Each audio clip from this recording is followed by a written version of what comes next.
अस्सलाम वालेकुम, मैं हुमारी अली। आप देख रहे हैं मेरा चैनल। मदीना बस हादसे के बाद हाजियों को आखिर क्यों नहीं बचाया गया?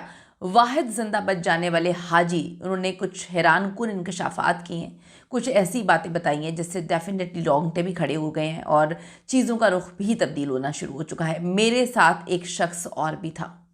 शोएब ने जी अपने ज़िंदा बचने की वजह बता दी है कि किस तरह से वो ज़िंदा बचते हैं, और उन्हीं की आंखों के सामने सारे के सारे उम्रा ज़ायरीन जलकर खाकिस्तर हो जाते हैं। मुझे खामोश रहने पर मजबूर किया जा रहा है।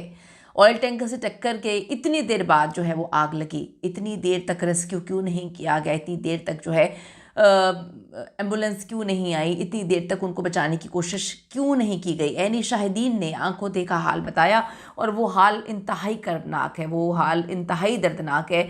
और शोएब ने भी बताया कि जब वो बस से गिरते हैं तो आखिर उनके साथ ऐसा कितना जो है उनको कितनी चोटें लगीं, कितनी देर तक वो गिरे रहे, बेहोश हो गए या होश में थे, उन्होंने चीखों पुकार के बाद क्या अंदर बचाने की कोशिश की, किसको वो मदद के लिए पुकार रहे थे जो नहीं मदद कर रहे थे। आज की वीडियो में इस पर बात करते हैं। रिक्वेस्ट है चैनल को सब्सक्राइब करें, वीडियो को आखिर तक ज़रूर मुलायजा फरमाएगा। हैदराबाद इंडिया से ताल्लुक़ रखने वाले उम्रा ज़ायरीन जो मदीना मुनव्वरा के करीब इंतहाई अफसोसनाक हादसे में शहीद हो जाते हैं, नमाज जनाजा मस्जिद नबवी में अदा कर दी गई और तमाम शोहदा की तदफीन जन्नतुल बकी में अमल में आई है। नमाज जनाजा मारूफ इमाम और ख़तीब शेख अब्दुल बारी की इमामत में अदा किया गया। जन्नतुल बकी मदीना मुनव्वरा का सबसे कदीम और पहला इस्लामी कब्रिस्तान है। जितने भी लोग वहाँ पे जाते हैं, उनकी ख्वाहिश होती है कि अगर उनकी मौत वाक़ई हो जाए, अगर वो फौत हो जाएँ, तो उनको जन्नतुल बकी में जो है उनकी तदफीन की जाए। हर मुसलमान की ये ख्वाहिश होती है कि उनको जन्नतुल बकी में जो है दफन किया जाए। सहाबाए रसूल, अहले बैत और सूफ़े कराम, बहुत बड़ी बड़ी शख्सियात जो हैं वो वहाँ पर जो है मौजूद हैं। तो मदीना मुनव्वरा के करीब 17 नवंबर रात गए ये दर्दनाक और अफसोसनाक वाक़या पेश आता है, जिसमें करीब तकरीबन 45 उम्रा ज़ायरीन जान की बाजी हार जाते हैं, उनकी वहाँ पर मौत हो जाती है। हादसा उस वक्त पेश आया जब ज़ायरीन मक्का मुकरमा से जो है मदीने की तरफ वापस जा रहे थे। उम्रा करके सब सुकून में बैठे हुए थे। ज़्यादातर तादाद ख़वातीन और बच्चों की है। मासूम से लोग उम्रा करने के बाद जो है वो ये सोच रहे थे कि अब वो जो है वो मदीना जाएंगे। वहाँ पे जाकर उनको क्या पता था कि इतना खौफनाक जो है उनको हादसा पेश आएगा कि वो तो ज़िंदा जल जाएंगे और उनकी तदफीन में उनके प्यारे भी शामिल नहीं हो पाएंगे। उनकी तदफीन में उनके प्यारे ना सिर्फ मौजूद होंगे बल्कि कोई भी उनका आखिरी दीदार भी नहीं कर पाएगा। यह हादसा उस वक्त पेश आता है जब ज़ायरीन मक्का से मदीना वापस जा रहे थे।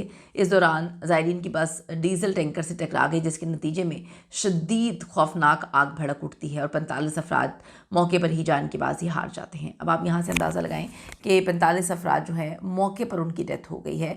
किसी को संभलने का, सब लोग सो रहे थे, उनको जागने तक का मौका नहीं मिलता। ज़िंदा बच जाने वाले वाहिद तनहा शख्स ने जो है बताया, बड़ी मुश्किल से उनसे बोला जा रहा है क्योंकि वो वैसे ही ज़िंदगी और मौत की कश्मकश में थे। 24 साला मोहम्मद अब्दुल शोएब ने उस हादसे में अपने करीबी रिश्तेदारों को और वालिदैन को खो दिया है। उनके कज़न ने मीडिया को बताया कि शोएब अपने 7 ससुराली रिश्तेदारों के साथ ये सफ़र कर रहे थे और हादसे के चंद लम्हों बाद ड्राइवर के साथ जो है वो बस से कूद गए।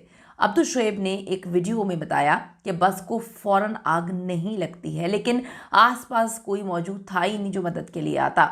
कुछ देर बाद एक और बस आई और उसमें मौजूद पाकिस्तानियों ने मेरी मदद की। पाकिस्तानी जो जो मेरे को खाना दे रहा था ना, मैंने कहा भाई हमने बैगा जमा देंगे। उमरा ज़ायरीन की बस जब ऑयल टैंकर की टक्कर की जद में आए तो वो भारतीय हैदराबाद के रिहायशी अब्दुल जो शोएब हैं वो ड्राइवर की सीट के करीब ही बैठे हुए थे, बात कर रहे थे, सामने से सारी चीज़ों को देख रहे थे। हादसे के फौरी बाद बस में आग लगने से कबल ही हाजिर दिमागी का उन्होंने मुजाहरा किया और बस में जो खिड़की थी ड्राइवर के साथ वो वहाँ से कूद गए।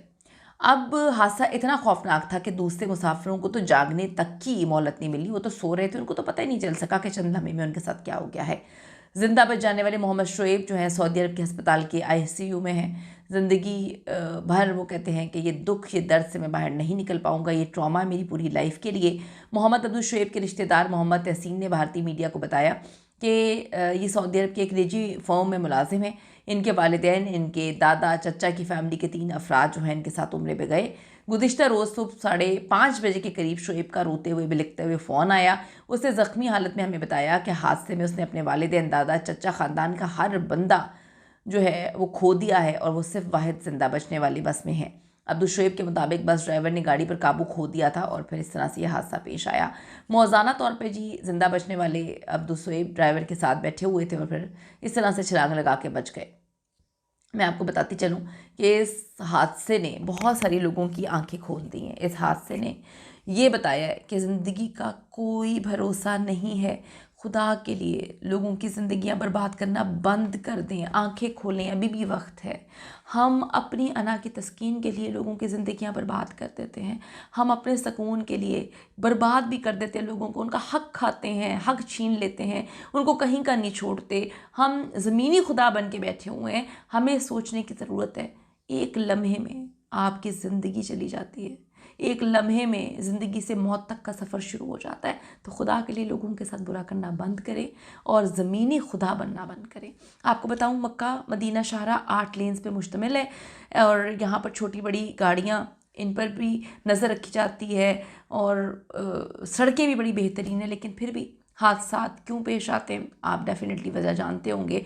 आप में से कोई जिसने सफ़र किया और वहाँ पर देखा हो ये सारे मामला, तो ज़रूर शेयर करें। See you in the next video.